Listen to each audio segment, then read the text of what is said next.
Electrochemistry के 11वें class में आपका स्वागत है और आप आज पढ़ने वाले हैं संक्षारण। यह इस चैप्टर का लास्ट टॉपिक है।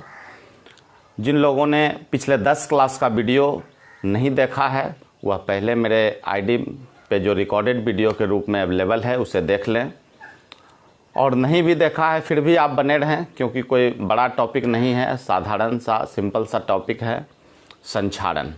और इसके बाद चौथा जो चैप्टर होगा केमिकल काइनेटिक्स पढ़ेंगे कल से। तो आज हम शुरू करने वाले हैं टॉपिक संक्षारण, कोरोजन। सब लोग रूबरू हैं इस टर्म से कि संक्षारण क्या होता है। हम लोग देखते हैं कि ऑक्सीकरण का यह एक प्रभाव है, संक्षारण और विकृत गंधिता, यह हम लोगों ने क्लास 10th में पढ़ा था। लेकिन यहाँ थोड़ा सा इलेबरेट वे में हमको पढ़ना है। क्या धातु जब वायुमंडल में उपस्थित नमी और भी जो अन्य गैसें हैं इससे अभिक्रिया कर और बहुत सारे अवांछित यौगिक का निर्माण करते हैं और उन धातुओं में मध्य परिवर्तन होता है, तो हम इस टर्म को संक्षारण कह सकते हैं कि धातु वायुमंडल में उपस्थित नमी और गैसों से अभिक्रिया कर जो उसमें परिवर्तन आता है। तो हम इस प्रकार से इसकी परिभाषा लिख सकते हैं कि धातु की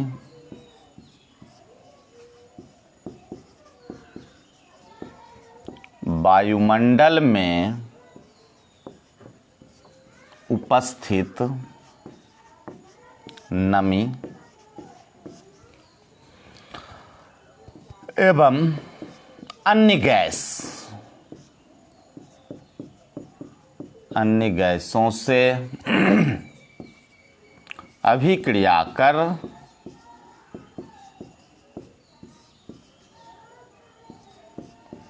अवांछित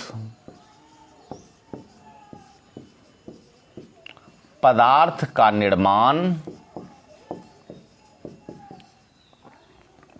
निर्माण करते हैं एवं उनमें एवं धातुओं में डायरेक्ट लिखें, एवं धातुओं में हुए परिवर्तन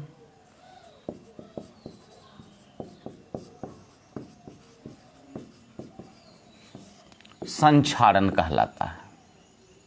हुए परिवर्तन को संक्षारण कहते हैं।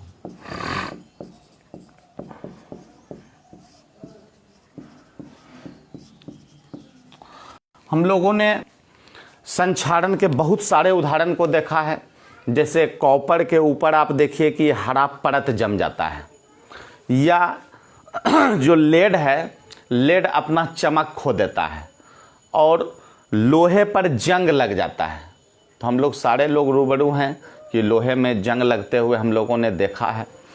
तो इसके उदाहरण स्वरूप हम ले सकते हैं, उदाहरण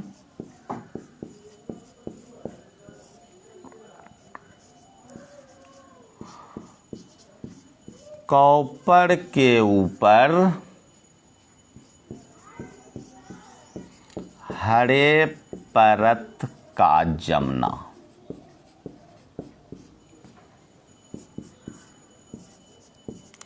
लेड का चमक खोना,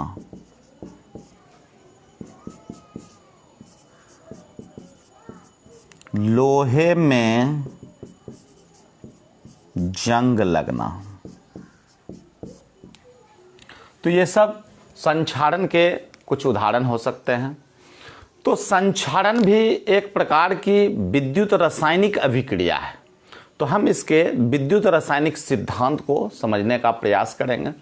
तो हम इसे मिटाकर विद्युत रासायनिक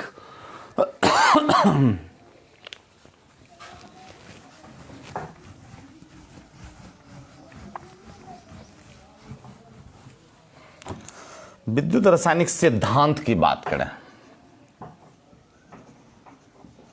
विद्युत रासायनिक सिद्धांत। आखिर संक्षारण किस रूप में विद्युत रासायनिक सिद्धांत पर काम करता है? तो हम देखते हैं कि विद्युत रासायनिक अभिक्रिया जो होती है वह एक प्रकार की रेडॉक्स अभिक्रिया है। और रेडॉक्स अभिक्रिया में होता क्या है कि ऑक्सीकरण और अवकरण सिमल्टेनियसली चलता रहता है। तो हम देखेंगे कि जो धातु का अशुद्ध सतह है, धातु के अशुद्ध सतह जो नम वायु है, नम वायु की उपस्थिति में एक प्रकार से हम कह सकते हैं कि विद्युत रासायनिक सेल का कार्य करती है। तो जब नम वायु है, विभिन्न प्रकार के गैसें हैं, उसकी उपस्थिति में धातु का जो सतह है वह विद्युत रासायनिक सेल का अगर कार्य करेगा तो जो शुद्ध धातु है वह एनोड और जो अशुद्ध सतह उस पर आया है वह कैथोड का कार्य करेगा। और जिस कारण में भी की अभिक्रिया होगी, क्योंकि जब दो इलेक्ट्रोड हो जाएगा और इलेक्ट्रोलाइट के रूप में जो है उसे हमेशा वातावरण से जो है नमी और विभिन्न गैस की उपलब्धता होती रहेगी, तो इस प्रकार से वहाँ जो विद्युत रासायनिक क्रिया है वह संपन्न हो जाएगी। तो हम इसे इस रूप में लिख सकते हैं कि विद्युत रासायनिक सिद्धांत संक्षारण एक प्रकार की रेडॉक्स अभिक्रिया है। इस सिद्धांत के अनुसार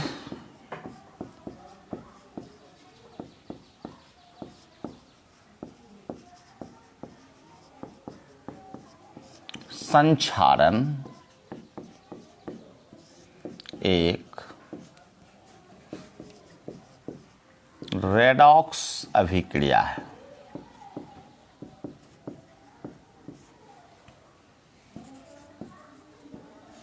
जिसमें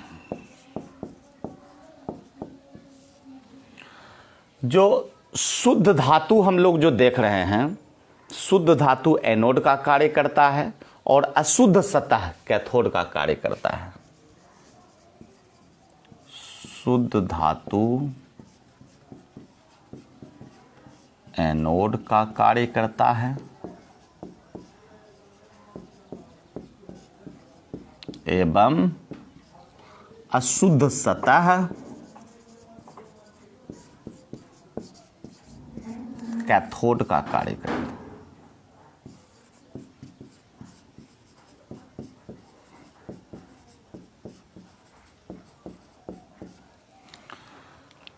तो जब दो प्रकार का इलेक्ट्रोड यहां मेरा तैयार हो जाता है, चूंकि हम देखते हैं कि धातु जो है वह जो वायु में नमी है उसकी उपस्थिति में धातु के ऊपर एक प्रकार का अशुद्ध सतह का निर्माण हो जाता है और यह एक विद्युत रासायनिक सेल का कार्य करता है। तो हम यहाँ शुद्ध धातु एनोड का कार्य करता है तथा शुद्ध धातु कैथोड का कार्य करता है एवं यह एक प्रकार की विद्युत रासायनिक सेल बन जाती है।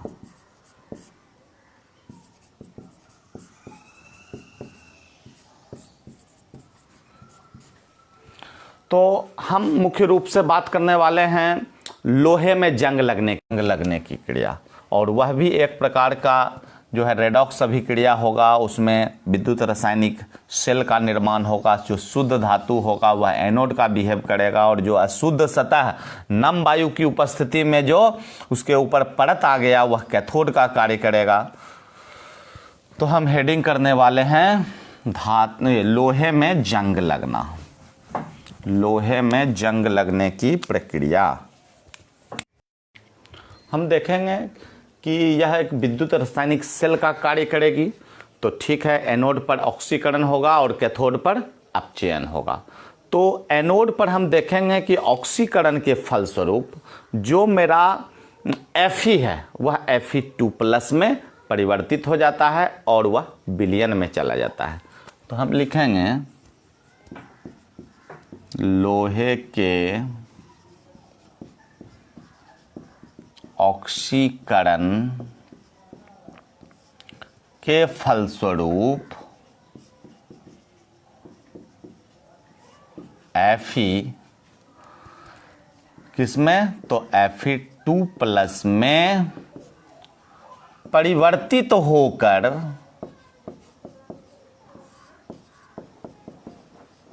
विलयन में चला जाता है।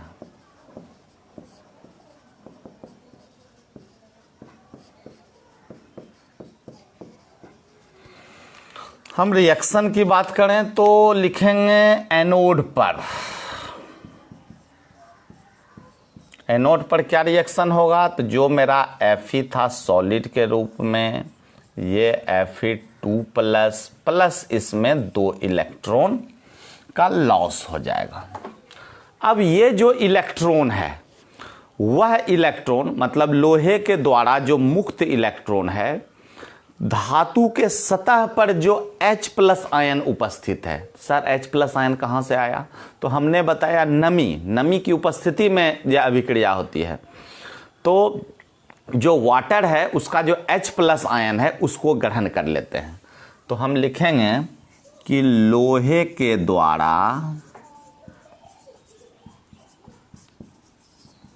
मुक्त इलेक्ट्रॉन किसके द्वारा, H+ द्वारा ग्रहण कर लिए जाते हैं। क्लियर है। अगर इसके रिएक्शन को हम देखने की बात करें तो हम लिख सकते हैं H+ है, अब प्लस इलेक्ट्रॉन ले लिया और ये हाइड्रोजन में कन्वर्ट हो गया। अब हम कैथोड पर देखेंगे।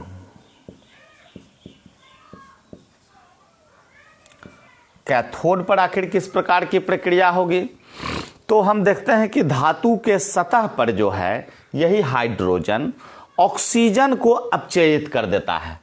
तो लिखेंगे धातु के सतह पर हाइड्रोजन या यह हाइड्रोजन O2 को अपचयित कर देता है।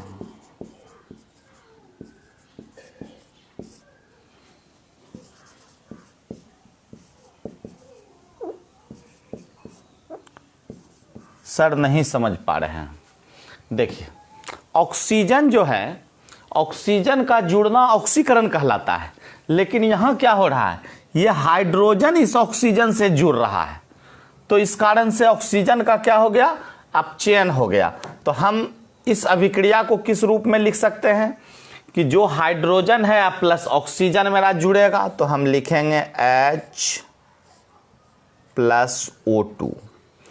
अब चूंकि इलेक्ट्रॉन जो मुक्त हो रहा है उस इलेक्ट्रॉन को लेना है, चलिए इलेक्ट्रॉन, और ये जो मेरा फाइनली बन के आएगा ये बनेगा H2O। लेकिन चूंकि हमको बैलेंस करना है तो हम यहाँ अगर 2 दे दें और 2 यहाँ दे दें, इलेक्ट्रॉन 4 होगा। तो ये मेरा फाइनल जो है अपचयन रिएक्शन निकल करके आया। तो हम बात करेंगे इस 2 रिएक्शन की, और इस 2 रिएक्शन के बाद हम फाइनल जो सेल रिएक्शन होगा उसे लिखने का प्रयास करेंगे। तो हम देखते हैं कि आखिर जो है किस प्रकार का रिएक्शन यहां हो रहा। मिटा दें इसे यहां तक,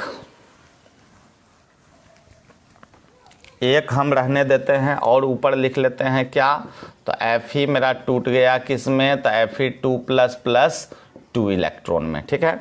और नीचे वाले को हम ले लेते हैं, क्या हो जाएगा, 2 2 जा यहाँ 4 होगा, तो 4H+O2+4 इलेक्ट्रॉन, और ये हो गया 2H2।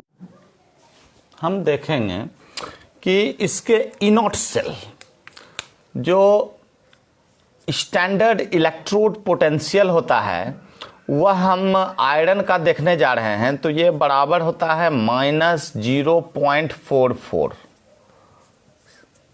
और जो सेकेंड रिएक्शन है हाइड्रोजन के लिए, उसका जो ईएमएफ होता है वह होता है प्लस में 1.23 वोल्ट। ठीक है, तो उसके फाइनल हम ईएमएफ को भी निकाल के देख लेंगे कि आखिर किस प्रकार से यहां मेरा रिएक्शन हो रहा है। अब हम इस ओवरऑल सेल रिएक्शन को लिखें, सेल अभिक्रिया।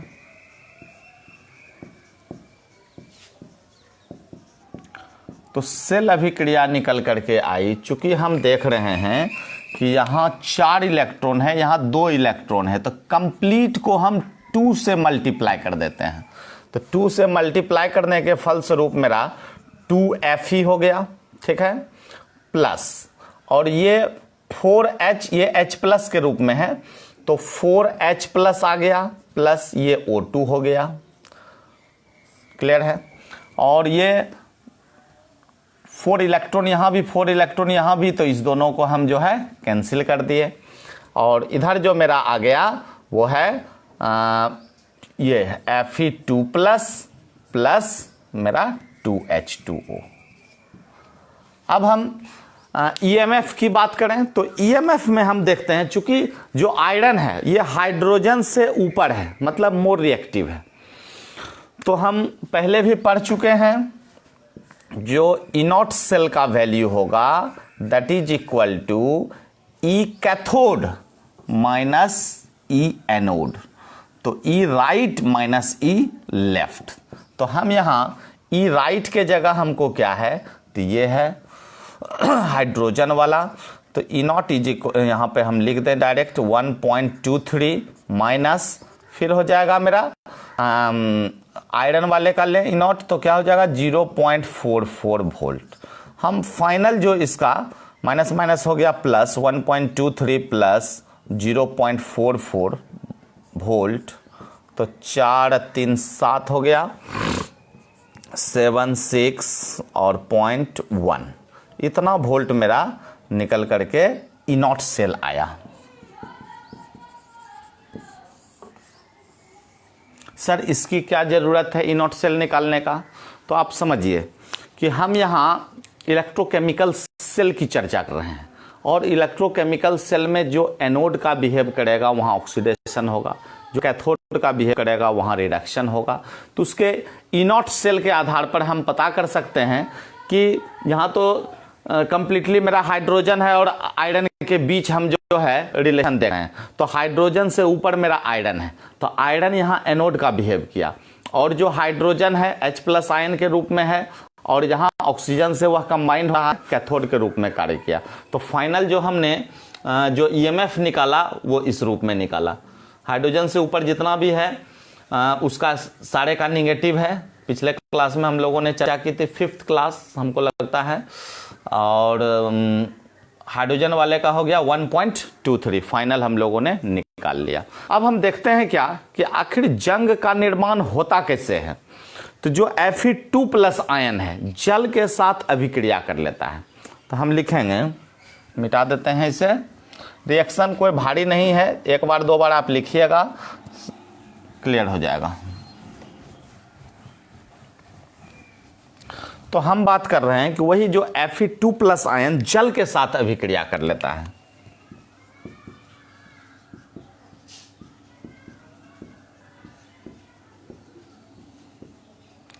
जल के साथ मिलकर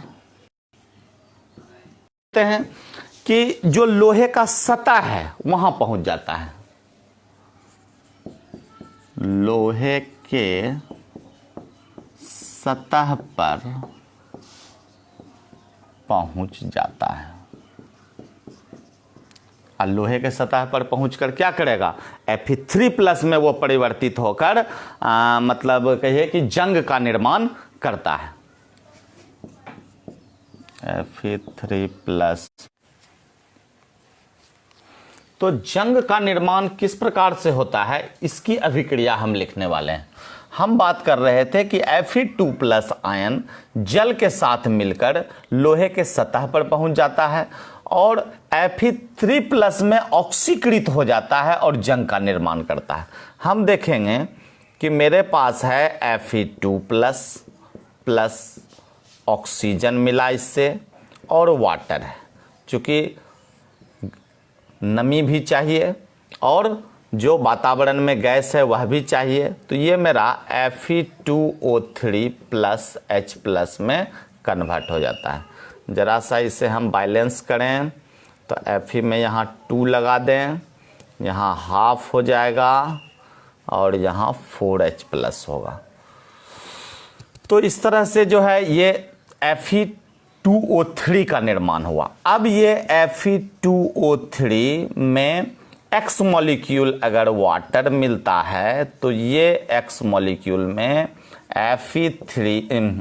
Fe2O3 XH2O बना देता है और यही मेरा जंग का सूत्र है। तो इस तरह से हमने संक्षारण को समझा और जो विद्युत रासायनिक सिद्धांत हैं जिसके द्वारा जंग की क्रियाविधि हुई उसे हमने समझने का प्रयास किया। अब जो अगला टॉपिक मेरा है बहुत ही आसान टॉपिक है, संक्षारण को प्रभावित करने वाले कौन कौन से कारक हैं। आखिर कहाँ संक्षारण की क्रिया तीव्र गति से होगी, कहाँ मंद गति से होगी, इसे हम समझने वाले हैं। तो संक्षारण को प्रभावित करने वाले कारक, नेक्स्ट हेडिंग जो होगा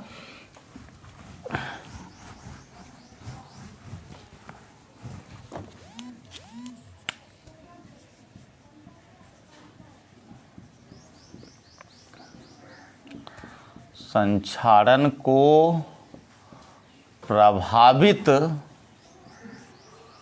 करने वाले कारक। तो कौन कौन से कारक हो सकते हैं? सबसे पहला बात तो ये तो इस अभिक्रिया से ही क्लियर हो गई कि धातु की क्रियाशीलता। अगर धातु की क्रियाशीलता जितनी अधिक होगी हम देखते हैं कि उतनी ही तेजी से धातु संक्षारित होती है। तो पहला हम हेडिंग करेंगे धातु की क्रियाशीलता। यहां से लिखें धातु की क्रियाशीलता।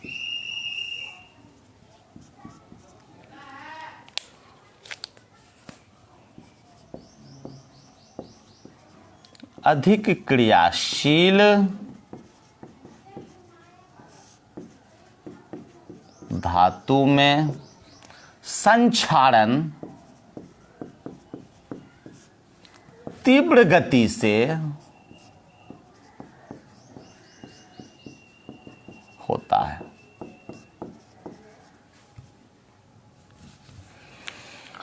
क्योंकि जो अधिक अभिक्रियाशील रहेंगे वह एनोड का बिहेव करेगा और एनोड में ऑक्सीकरण हो जाएगा और ऑक्सीकरण के फलस्वरूप हमने देखा कि संक्षारण और जंग लगने की क्रियाविधि हम पढ़ चुके हैं।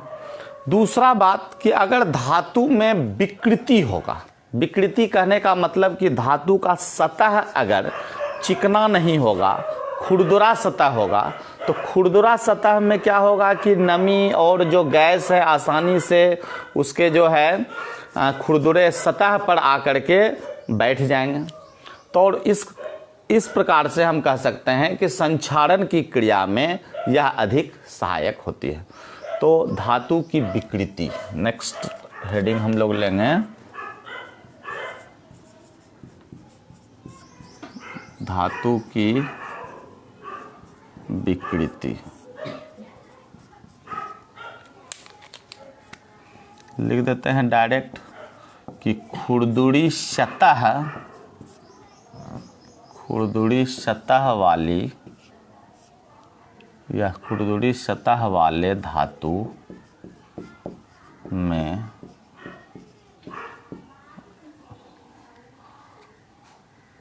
संक्षारण में अधिक सहायक होते हैं। ठीक है, संक्षारण में अधिक सहायक होते हैं। तो दो बातें हमने पढ़ी, धातु की क्रियाशीलता और धातु की विकृति। अगर हम विद्युत अपघट्य की उपलब्धता करा देंगे, मतलब विद्युत अपघट्य की उपस्थिति में जो संक्षारण की क्रिया होती है वह बढ़ जाती है। इसे हम एक उदाहरण स्वरूप समझने का प्रयास करें कि अगर समुद्री जल है, लोहे का संक्षारण को हम देखेंगे, समुद्री जल में अधिक तीव्र गति से होगा, जबकि हम शुद्ध जल में उसे देखेंगे तो संक्षारण की क्रिया तीव्र नहीं, मंद होगी।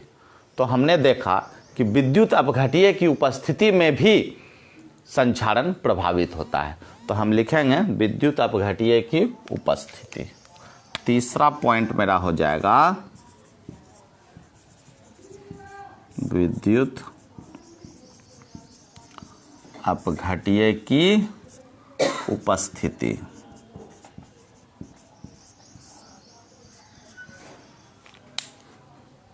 हम लिखेंगे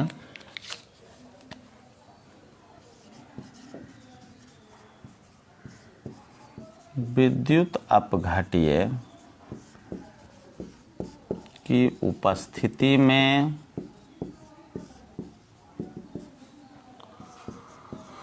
संक्षारण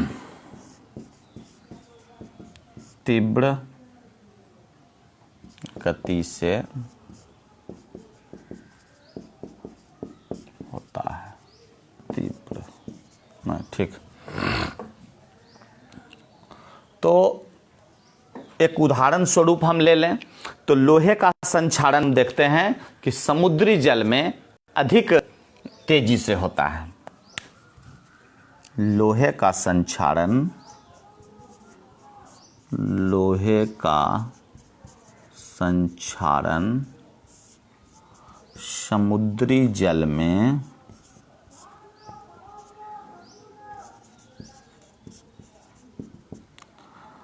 शुद्ध जल की अपेक्षा, शुद्ध जल की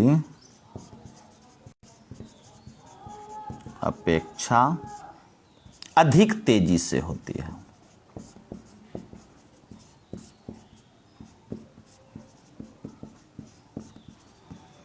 क्लियर है?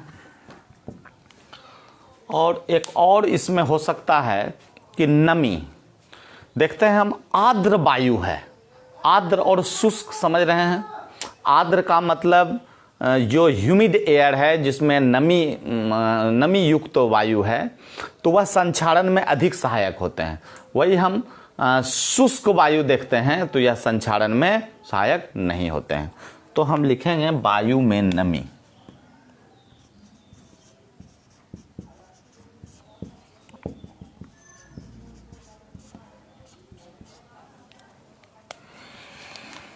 आर्द्र वायु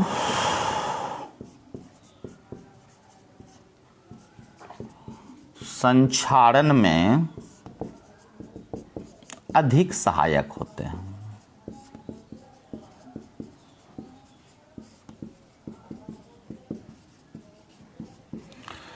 चलिए, तो ये मेरा टॉपिक संक्षारण को प्रभावित करने वाले कारक ये कंप्लीट हो गया।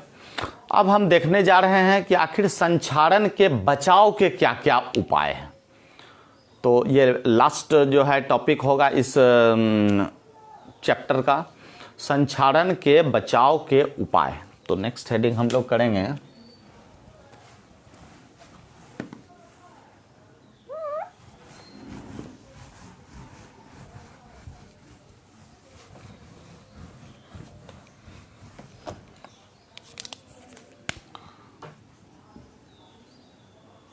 बचाव के उपाय।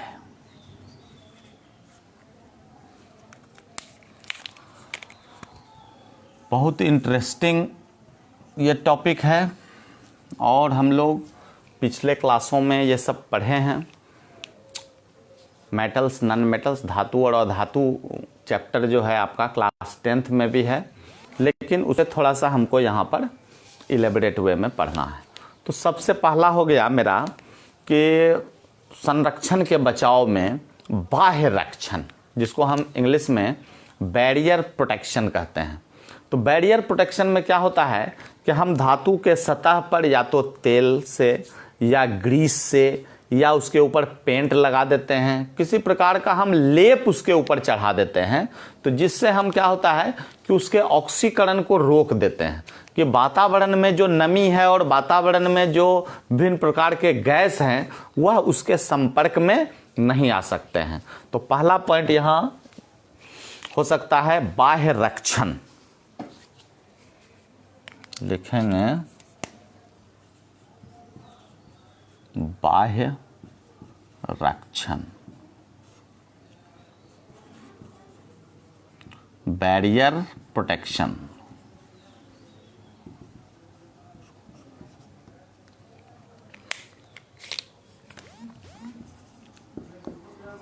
धातु के सतह पर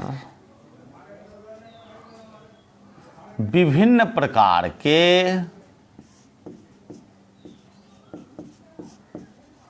लेप चढ़ाकर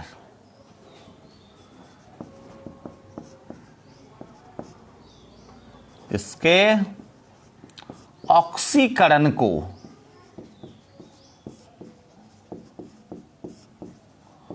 रोका जाता है। जैसे हम लोग देखेंगे कि तेल, ग्रीस, पेंट इटिश द्वारा लिख देते हैं।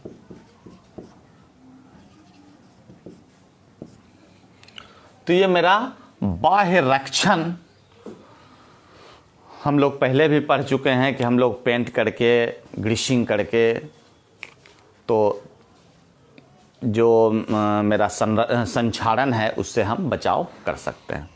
दूसरा है सैक्रिफिशियल प्रोटेक्शन। सैक्रिफिशियल प्रोटेक्शन को हम लोग उत्सर्ग रक्षण के रूप में देखेंगे। क्या होता है आखिर सैक्रिफिशियल प्रोटेक्शन? नाम से क्लियर है, सैक्रिफाइस। हम लोग पहले उत्सर्ग रक्षण हेडिंग कर लेते हैं।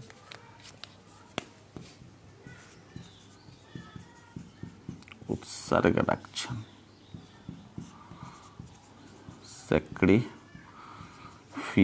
प्रोटेक्शन।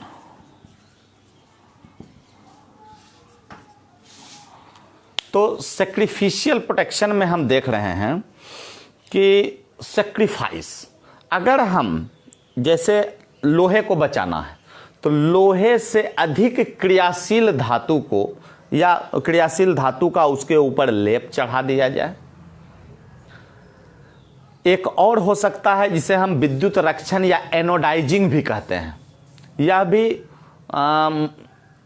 मोटा मोटी कहिए कि इसी से मिलता जुलता है कि एनोड के रूप में अगर तार के सहारे उसे हम जोड़ देते हैं तो क्या होता है कि पहले ऑक्सीडेशन किसमें होगा, तो जो ज़्यादा अधिक अभिक्रियाशील धातु है तो उसमें ऑक्सीडेशन के फलस्वरूप वह तो सेक्रीफाइस हो जाएगा, वह तो ठीक है संक्षारित हो जाएगा, लेकिन मेरा लोहा बच जाएगा। मतलब जिस धातु को आपको संक्षारण से बचाना है उससे अधिक क्रियाशील धातु से उसे जोड़ देंगे या उसके ऊपर लेप चढ़ा देंगे। तो उत्सर्ग रक्षण में सबसे पहला हम देखते हैं गैल्वेनीकरण, मतलब गैल्वेनाइजेशन।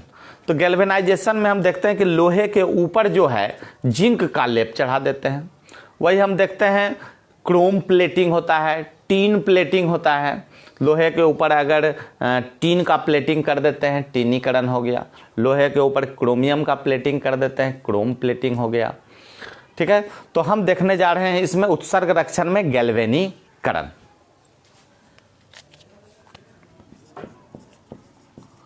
गैल्वेनीकरण, गैल्वेनाइजेशन। डायरेक्ट लिख रहे हैं कि लोहे के ऊपर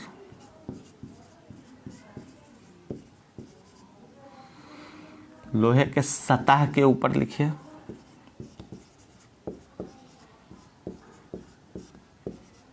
जिंक का लेप। उसी तरह से हम लोहे के सतह के ऊपर अगर टीन का लेप ले लेते हैं तो इसे हम टीनीकरण कह सकते हैं। अब हम अगला टॉपिक के रूप में, मतलब अगला पॉइंट के रूप में विद्युत रक्षण ले लेते हैं और उसी में एनोडाइजिंग समझाने का प्रयास करते हैं। तो विद्युत रक्षण तीसरा हो गया, विद्युत रक्षण।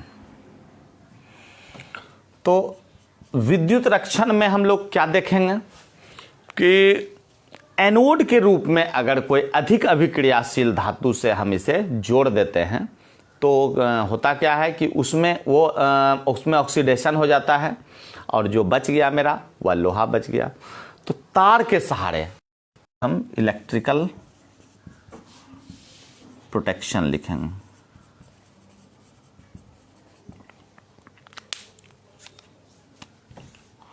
तो लिखेंगे लोहे से अधिक क्रियाशील धातु को तार के सहारे, हम देखते हैं कि लोहे से अधिक क्रियाशील धातु, जैसे आप जिंक को भी ले सकते हैं, मैग्नीशियम को ले सकते हैं, को तार के सहारे जोड़ दिया जाता है, जिसके फलस्वरूप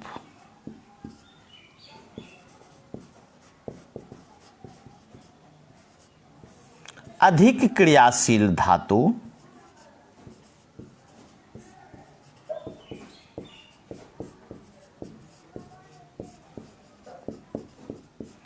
एनोड के रूप में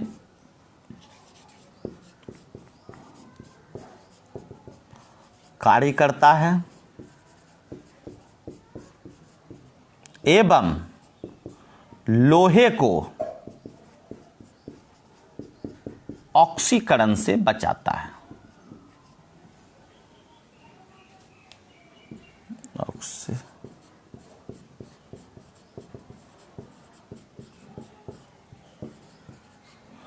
क्लियर है। और इसी को हम लोग एनोडाइजिंग भी कह सकते हैं। मतलब इलेक्ट्रिसिटी के सहारे एक जो है अधिक क्रियाशील धातु को हम लोग उसके छड़ को तार के सहारे जोड़ देते हैं लोहे के छड़ से। तो क्या होता है कि वो एनोड का बिहेव करता है, लोहे का छड़ अब यहाँ कम क्रियाशील होने के कारण कैथोड का बिहेव करता है, इलेक्ट्रिसिटी से उसको कनेक्ट कर देते हैं, इसलिए नाम पड़ गया इलेक्ट्रिकल प्रोटेक्शन। तो हम देखते हैं कि जो अधिक अभिक्रियाशील धातु है उसमें ऑक्सीकरण होता है और लोहा ऑक्सीकरण से बच जाता है। तो इस कारण से जंग से हम लोहे का बचाव कर पाते हैं।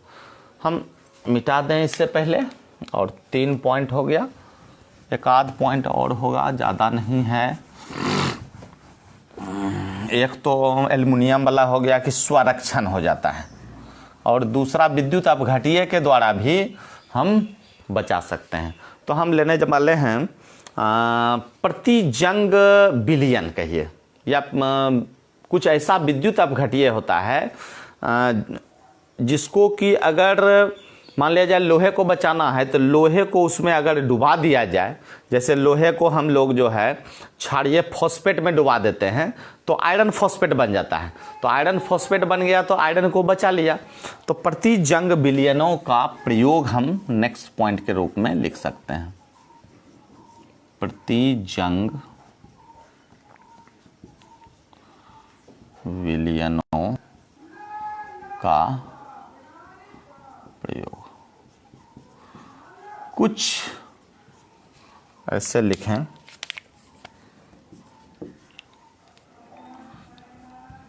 क्षारीय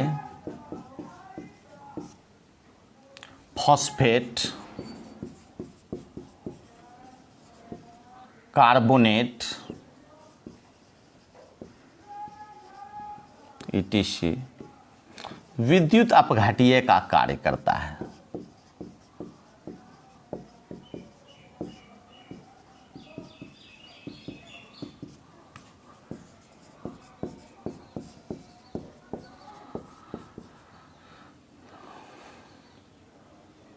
जो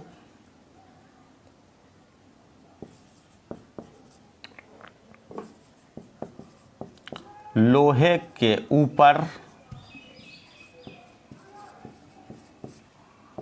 एक प्रतिजंग परत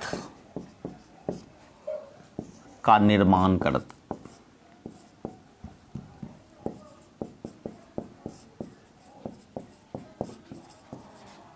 है, तो जिससे लोहा बच जाता है। हम देखते हैं क्या कि लोहे के ऊपर आयरन फॉस्फेट का परत, उदाहरण स्वरूप हम लिख देंगे कि लोहे के ऊपर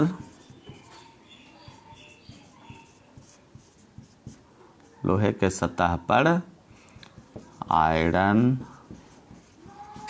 फॉस्फेट का परत। चलिए एक और है पांचवा, स्वरक्षण।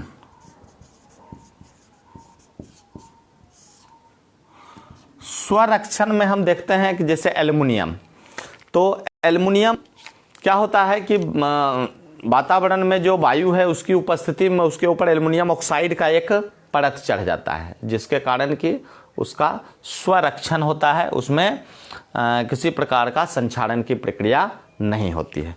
तो हम लिखेंगे स्वरक्षण, सेल्फ प्रोटेक्शन।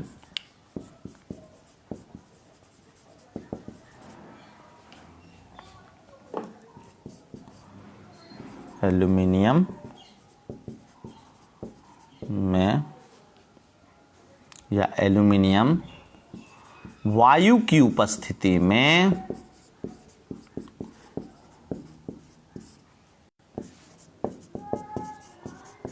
अपने सतह पर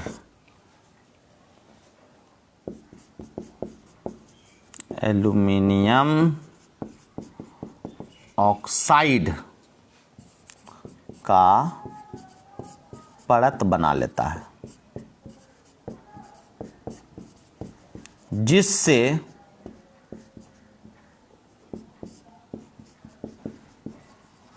एल्युमिनियम संक्षारण से